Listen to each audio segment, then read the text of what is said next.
मुंबईतील जलसा हॉटेलमधली अमित शहांची बैठक संपली आहे। 1.5 तास बैठक झाली आहे आणि विदर्भातील 6 मतदारसंघांचा यामध्ये आढावा घेण्यात आलाय।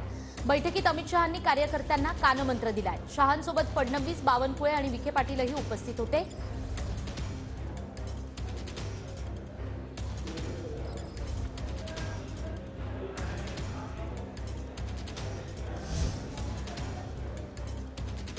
तर भाजपच्या बैठकीमध्ये अमित शहांनी काय सूचना दिल्या आहेत ते आपण पाहतोय।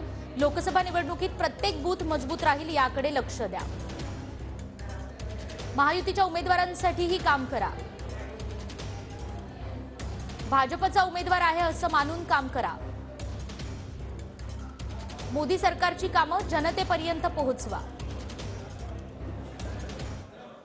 काय सल्ला दिला?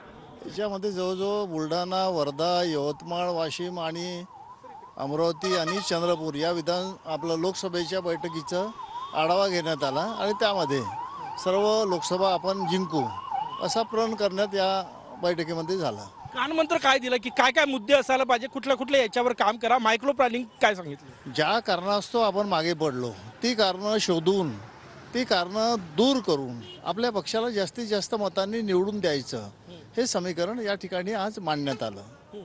अजून काय काय मुद्दे आले? नाही, बाकी मुद्दे नाही आले। मला एक सांगा, चंद्रपूर बाबत अजून काय काय चर्चा झाली? प्रेझेंटेशन करायला लावलं का? नाही, असं काही या ठिकाणी झालं नाही।